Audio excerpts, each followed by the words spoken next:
As the room fell into an uneasy silence, all eyes turned to the center of the storm. The cameras, almost instinctively, zoomed in on Congresswoman Jasmine Crockett's face, capturing the split-second transformation. First, the unmistakable flicker of shock, then a tightening of her jaw, the hardening of her expression. Her carefully curated composure began to crack. Committee members shifted in their seats, exchanging wary glances, while seasoned reporters straightened up, sensing that something far more significant than a routine hearing was unfolding. The atmosphere shifted from scripted formality to raw, unpredictable tension. For months, Jasmine Crockett had been an unrelenting force within congressional hearings. Her reputation built on viral takedowns, confrontational questioning, and sound bites that lit up social media like wildfire. She was hailed by her progressive base as fearless, defiant, and unapologetically direct. A civil rights attorney turned political firebrand from Dallas, Crockett had become a national figure almost overnight. Her clips, often featuring her flamboyantly challenging conservative witnesses, garnered millions of views, and her bold rhetoric turned her into a fundraising juggernaut, drawing in small-dollar donations from a loyal grassroots following across the country. To them, she was a voice of the new left, untamed, unbending, and unafraid to speak truth to power. But this time was different. This confrontation wasn't another opportunity for Crockett to dominate the room with her sharp tongue and theatrical delivery. This time, her opponent came not with accusations, but with a binder full of receipts. Karoline Leavitt, just 25 years old but already a veteran of political warfare, had done her homework, and she had come armed with evidence. No one expected this moment to turn into a defining political reckoning, least of all Crockett. The confrontation that followed wasn't just a headline of the day. It was a moment that peeled away the protective layers of her public persona. The unflappable congresswoman who prided herself on being untouchable was now visibly rattled. This wasn't a skirmish. It was a public unraveling, and the whole nation was watching. Jasmine Crockett's rise had been nothing short of meteoric. Her aggressive style and no-nonsense approach had made her a darling of progressive media outlets. She disrupted hearings with viral flair and dressed down Republican witnesses with confidence that made her a star on cable news and TikTok alike. Democratic leadership took notice, fast-tracking her to prime committee spots and amplifying her visibility, hoping to harness her appeal with younger, more digitally engaged voters. But not everyone was impressed. Her critics, both inside and outside her party, warned that her style often veered into reckless territory. She was known to make sweeping claims without offering substantial proof, and she frequently dismissed opposing viewpoints with sarcasm rather than substance. There's a difference between being bold and being reckless with the truth, warned Caroline Meyer, an ethics watchdog, in a recent op-ed. And Crockett crosses that line far too often. One day, that's going to catch up with her. That day, it seemed, had finally arrived.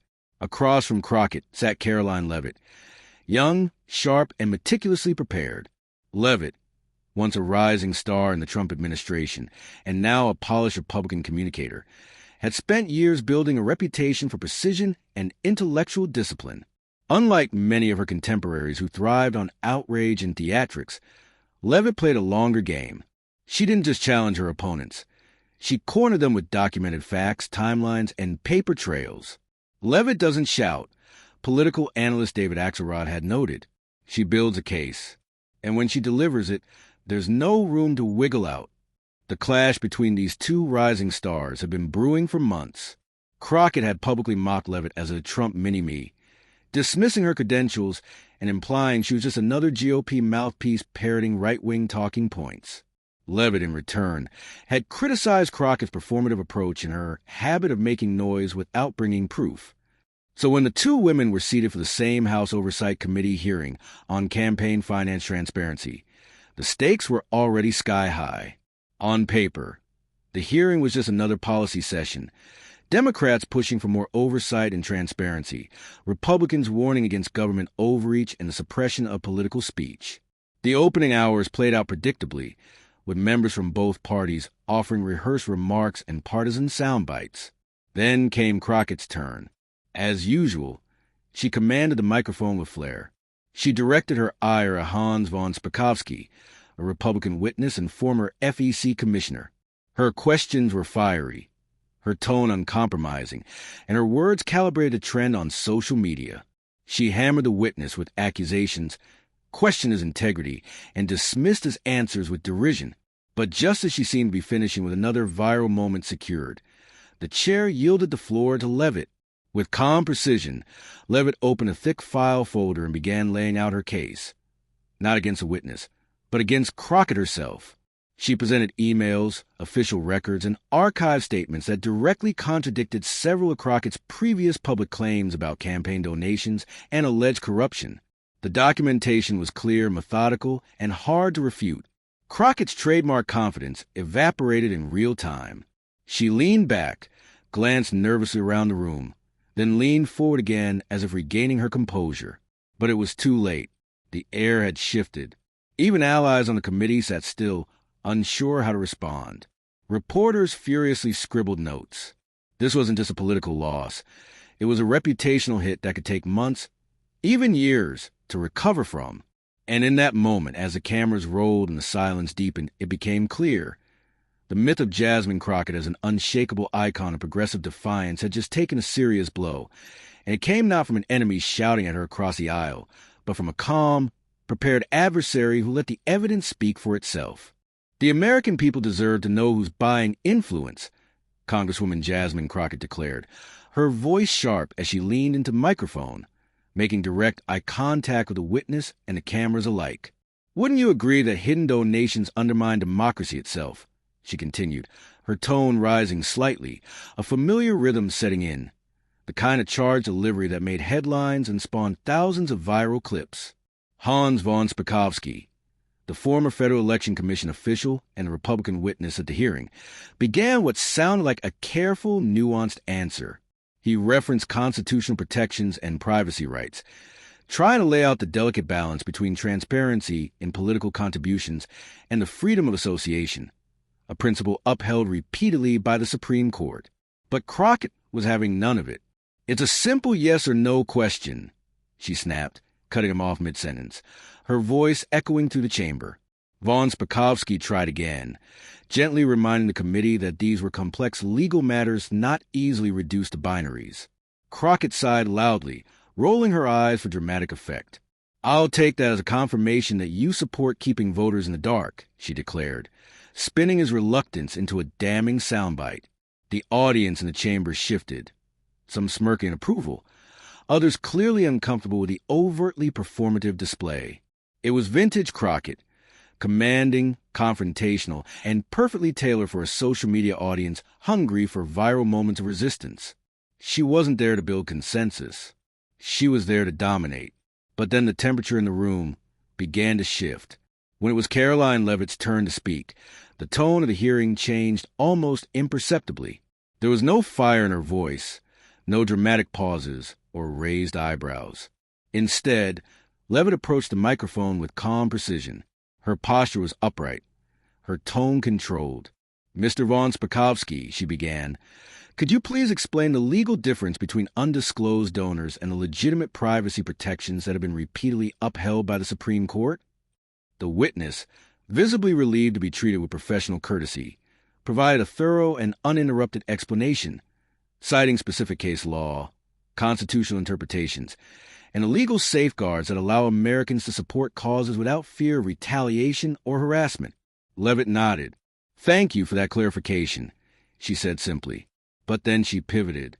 "Now, I'd like to address something that came up earlier in this hearing," she continued, turning her attention and half her body toward Representative Crockett. The shift was subtle, but the committee could feel it. Something was coming. Representative Crockett made some very forceful statements about the dangers of dark money in politics, Leavitt said, her voice steady but pointed. "And I find that interesting, in light of recent questions surrounding her own campaign's financial disclosures." Crockett's spine straightened. She leaned forward, blinking slowly, as if trying to assess whether this was a minor jab or something more dangerous. Chairman James Comer shifted in his seat, glancing between the two women. Reporters paused mid-type.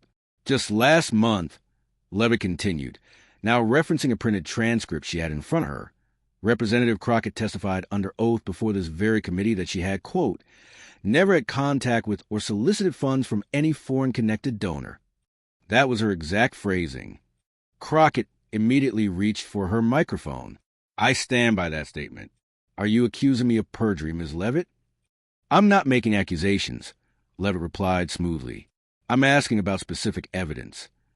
With that, she lifted a manila folder that had been lying quietly on the table before her, unnoticed until now. She opened it and held up a series of documents. In my possession, she said, her tone unchanging, are emails dated March 18th, April 2nd, and May 7th of this year between your official campaign account and 3 individuals with clear foreign business affiliations. Gasps, low and hushed, rippled across the chamber. Journalists began typing furiously, the clicking of keys rising like rainfall. These emails, which have already been submitted to the committee as evidence, include discussions of campaign donations and specific policy positions related to international trade. Leavitt explained, laying out the facts like a prosecutor delivering closing arguments. And they bear your electronic signature, Representative Crockett. Crockett's face remained impassive, but those seated near her could see the subtle tension creeping into her jawline. Her grip on her pen tightened, knuckles turning white as she held her posture. Leavitt leaned forward slightly. Would you like to clarify your previous sworn testimony, Congresswoman? There was a pause. Not long, but just enough to create a vacuum of suspense. Then Crockett struck back. This is clearly a political stunt, she said forcefully. Ms. Leavitt is trying to distract from Republican dark money networks by smearing me with unverified claims. This is straight from the Trump playbook. But Leavitt didn't flinch. These aren't accusations, Representative Crockett, she said calmly. These are documented communications. I'm simply asking if you'd like to explain the contradiction. Chairman Comer intervened, his voice measured. The gentlewoman from Texas will have ample opportunity to respond in full during her allotted time. Crockett cleared her throat. Those emails, if they even exist, would have been handled by junior staff, she said, her tone now laced with something new. It wasn't anger or defiance. It was a measured panic, carefully controlled but undeniable. I have no recollection of them. I certainly never knowingly communicated with any foreign-connected donors, and I deeply resent the implication that I did.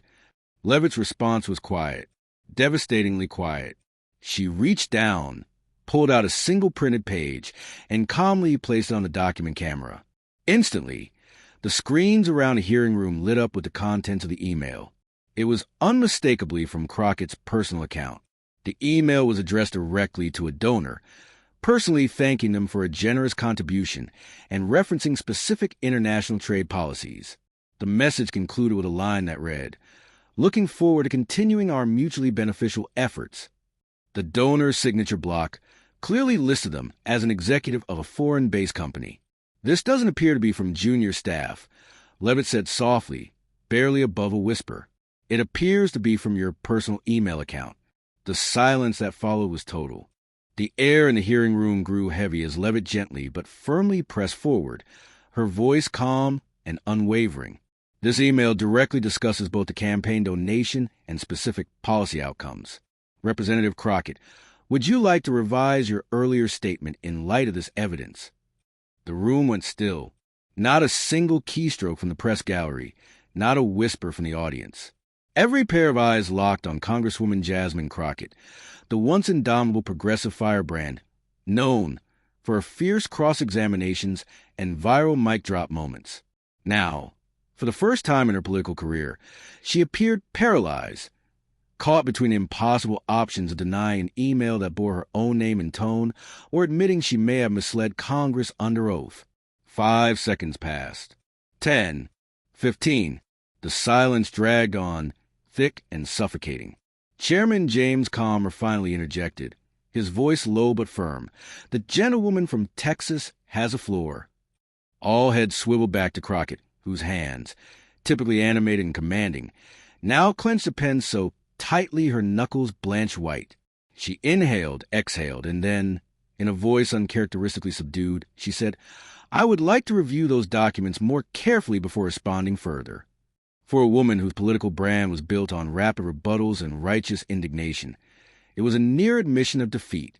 The moment she spoke, you could feel the tectonic shift. Her carefully cultivated image of unshakable confidence began to crumble under the weight of undeniable evidence. Leavitt gave a courteous nod. Of course, I've already submitted this email and 16 additional communications to the committee. My goal is not to prejudge, but to provide full transparency. Everyone deserves a chance to explain apparent discrepancies. And it was that very approach, the calm, measured delivery without a trace of venom or theatricality, that made Leavitt's takedown so devastating. There were no raised voices, no partisan jabs, no grandstanding. Just documented facts, presented with surgical precision, that directly contradicted Crockett's sworn statements. Leavitt wasn't performing for cameras. She was doing the work. I'd like to add, Chairman, Leavitt continued, turning to calm, that these communications may not in themselves represent a legal violation if they were properly disclosed. The concern here is the contradiction between the representative's sworn testimony and the documented communications. It was a critical distinction, one that wasn't lost on the room. Leavitt wasn't accusing Crockett of corruption. She was pointing to potential ethical breach with clinical clarity. This wasn't politics as usual. It was a quiet, devastating exercise in accountability. Crockett, sensing the ground slipping from beneath her, tried to recover. This is clearly a coordinated political hit job, she said, raising her voice in an attempt to summon the fire that has so often turned hearings into viral videos. These emails have been selectively edited or taken out of context to smear me. This is straight from the Trump playbook. But Leavitt was ready. Without uttering a word, she calmly placed another document beneath the committee's document camera. It was a certified report from a digital forensics expert confirming the authenticity of the emails, complete with metadata, timestamps, and IP logs showing they hadn't been tampered with. The full unedited email chains have been submitted to the committee, Leavitt said. Nothing here is out of context. That's when the Republican members, sensing blood in the water, began piling on with their own questions, turning up the heat. Yet, before things spiraled into partisan spectacle, Leavitt raised her hand to speak once more. If I may, Mr. Chairman, she said, and the room quieted again, I want to make something very clear. My intention here is not to attack Representative Crockett personally. It's to highlight the importance of accountability and transparency from all public officials, regardless of party affiliation. If we're going to address the influence of money in politics, then that standard must apply to everyone in this chamber. It was a statement that rang with integrity, and one that neutralized any accusation of political theater. Leavitt had not only delivered a damning case, but had done so without gloating, without cruelty, and without losing sight of the bigger issue, restoring public trust. As the hearing resumed, reporters scrambled to update their headlines. Crockett stunned into silence as Leavitt presents damning emails, read Politico.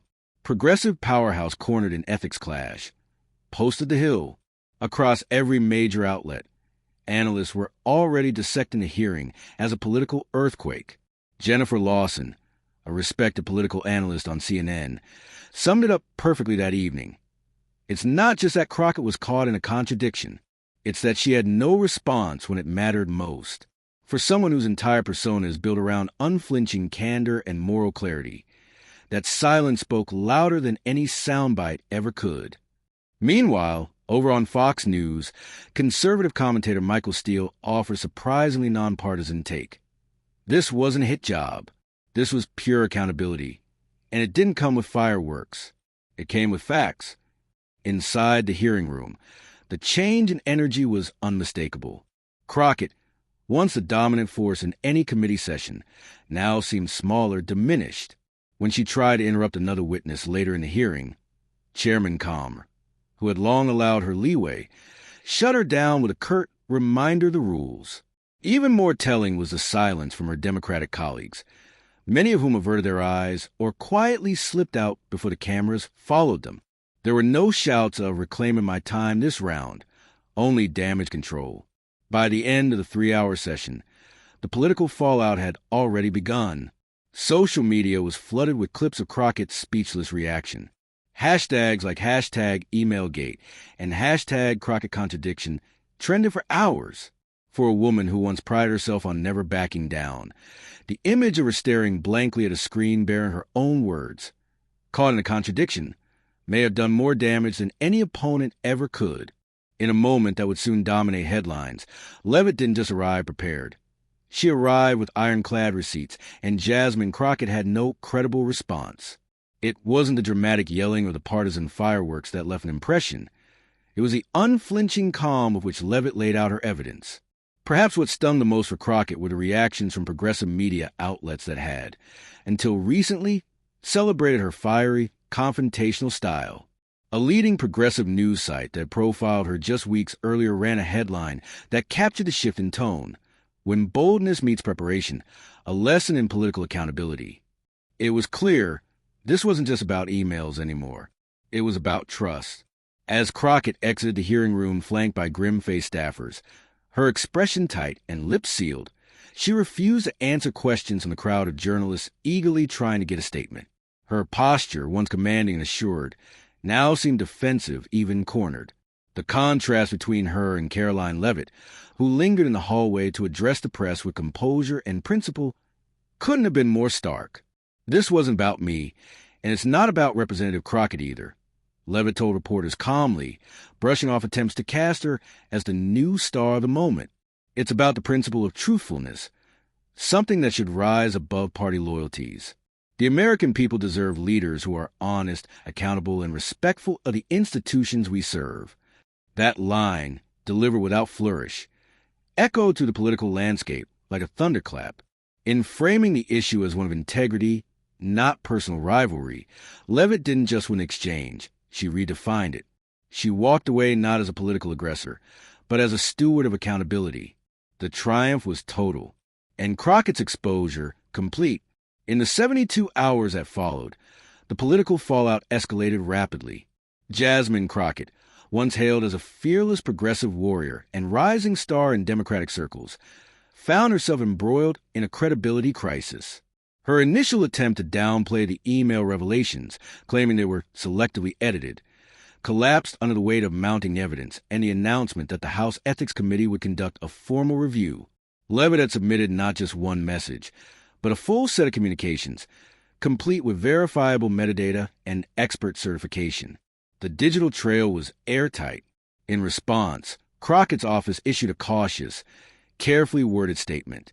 It claimed she had no specific recollection of direct communications with the donors in question, but acknowledged that if any such messages were exchanged, they should have been properly documented and disclosed.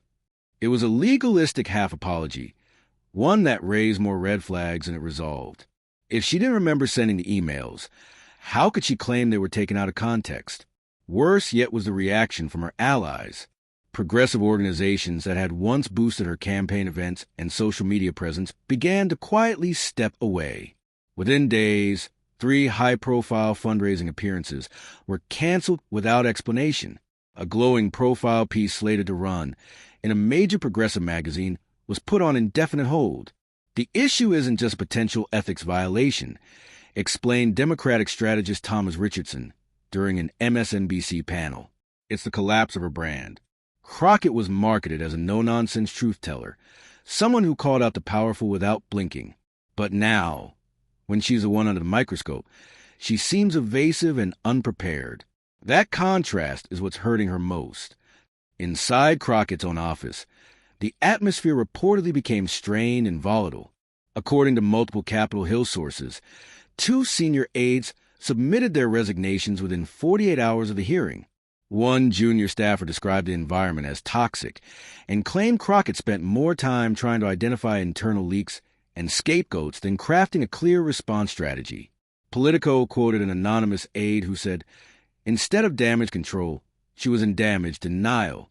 Perhaps most telling was a collective silence from Crockett's peers in the Congressional Progressive Caucus. Normally quick to defend their own, they instead avoided public comment. At a routine press conference, CPC Chair Pramila Jayapal was asked about the incident. Her reply was brief and rehearsed. We believe the Ethics Committee should be allowed to complete its process, she said before pivoting swiftly to a different topic. No one rushed to Crockett's defense.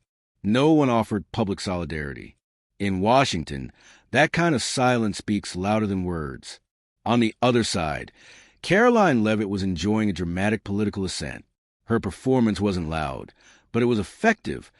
So effective that even those who had previously dismissed her as a partisan Trump-era figure were taking a second look. The New York Times described her testimony as devastatingly precise, while CNN praised her fact-first approach in an age of political spectacle. Speaker Mike Johnson personally called to commend her. Republican leadership began floating her name for more visible roles, and multiple House committees reached out to discuss consulting and strategy opportunities. Her social media following surged by more than 200,000 in 4 days, a sign that voters, too, were paying attention. What Leavitt demonstrated wasn't just a clinic in political preparation, noted Republican strategist Sarah Chamberlain. She showed us how to hold someone accountable without becoming the story. And in today's performative media environment, that's a rare kind of discipline. Beyond the immediate ramifications for both women, the hearing ignited a wider conversation about the future of political discourse in America. Op-eds in major publications, including the Washington Post and the Atlantic, pointed to the exchange as evidence that substance still matters. In a political climate increasingly defined by theatrics and sound bites, wrote Washington Post columnist David Ignatius, Leavitt's approach was refreshingly principled. She came with documentation, not drama, and that made all the difference. The incident also exposed the limits of a political strategy that relies too heavily on personality and defiance. Crockett's never apologize, never explain mantra had worked well in shouting matches, but not under the weight of documented evidence. Her refusal to directly acknowledge the contradiction between her testimony and the verified emails turned a potentially survivable controversy into a full-blown crisis. Exactly 1 week after the hearing, Crockett finally stood before cameras to deliver a press conference meant to control the narrative. Gone was the firebrand persona. She appeared subdued, reading carefully from a prepared statement. Her words were measured. She spoke of regrettable confusion and a desire to cooperate fully with committee. But it was clear to everyone watching. This was no longer about saving face. It was about political survival. What began as a tightly controlled political performance unraveled into a rare moment of reckoning. At a somber press conference held exactly 1 week after the explosive hearing, Representative Jasmine Crockett finally addressed the controversy that had engulfed her career. Gone was the signature firebrand tone that once galvanized supporters and drew headlines. Instead, she stood subdued, eyes scanning prepared remarks as she offered what many described as a qualified admission of wrongdoing. After reviewing the communications in question, Crockett said, pausing slightly before continuing, "I acknowledge that there were exchanges that I should have recalled during my testimony. While these communications were primarily handled by campaign staff, I take full responsibility for any inaccuracies in my previous statements. I have directed my team to cooperate fully with the Ethics Committee review. While the statement seemed crafted to project accountability, it was immediately met with skepticism. Ethics expert Rebecca Thornton dismissed it as insufficient, calling the admission too little, too late. This kind of half-hearted acknowledgement, only made after irrefutable evidence has already surfaced, doesn't rebuild public trust, she told NPR. It simply confirms what's already obvious. There's a big difference between accountability and damage control. Particularly damning was a Washington Post report that surfaced hours later.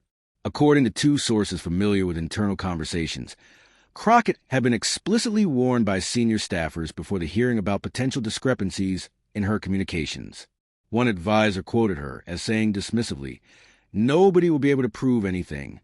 This revelation turned what was already a serious ethical concern into a character issue, raising questions not just about what Crockett had done, but about how she had chosen to respond when confronted with the truth.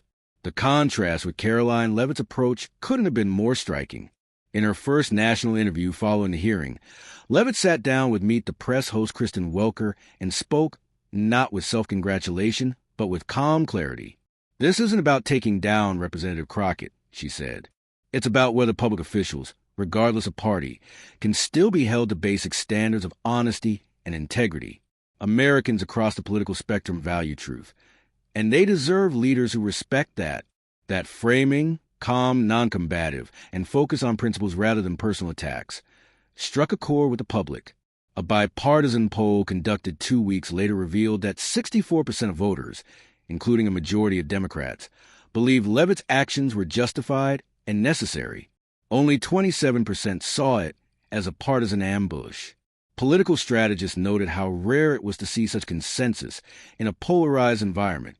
For Democratic leadership, however, the incident created an awkward strategic dilemma. Crockett had been considered a breakout progressive star, charismatic, unapologetically bold, and capable of energizing younger voters.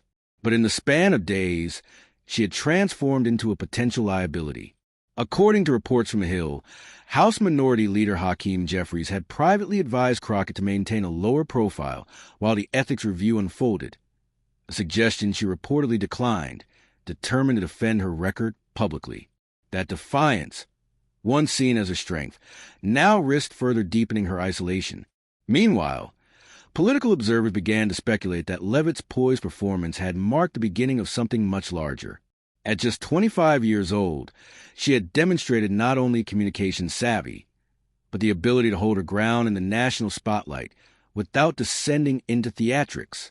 We're not just looking at a skilled press secretary anymore. Observe CNN political analyst Gloria Borger. We're watching the rise of a serious political force in her own right. 3 months later, the House Ethics Committee released its long-awaited findings. The report concluded that Crockett had made statements inconsistent with documented evidence and formally recommended a reprimand.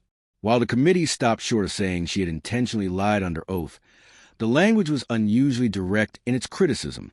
Representative Crockett failed to take responsibility until presented with irrefutable evidence. The report stated, the House voted overwhelmingly, 347 to 78, to issue a formal reprimand. Tellingly, 62 Democrats joined Republicans in supporting the measure, while dozens more simply abstained. In stark contrast, Karoline Leavitt's evidence-driven approach became a national case study. Prestigious academic institutions took note. The Georgetown Institute of Politics invited her to lead a seminar titled Beyond Gotcha Politics, Evidence-Based Accountability and Public Discourse. Fox News offered her a contributor contract, and several mainstream media outlets that had once ignored her began publishing op-eds under her byline. A woman once dismissed as a partisan spokesperson had, through preparation and principle, recast herself as a serious player in national discourse. But perhaps the most important impact of the Crockett-Leavitt exchange was not on their careers, but on the national conversation itself. This may be a turning point, wrote historian Doris Kearns Goodwin in an op-ed for The Atlantic.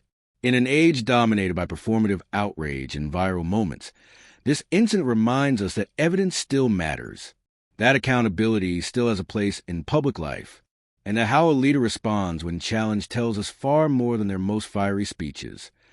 Crockett's future remained uncertain. The image she had spent years cultivating, fearless, unfiltered, and principled, had been deeply compromised. The silence that filled the room when she was confronted with her own contradictory words would be replayed in political attack ads for years to come. Conversely, for Leavitt, those same moments marked a meteoric rise. A political aide turned public figure, she had become a symbol not just of partisan effectiveness, but of something far rarer in American politics today: substance prevailing over spectacle. In the end, the incident offered a timeless lesson. In the battle between sound bites and substance, between bold rhetoric and verifiable truth, the latter still holds the power to break through. Leavitt didn't just win a moment. She reshaped the narrative. And for those watching from both sides of the aisle, the takeaway was clear. In the long run, facts still speak louder than fire.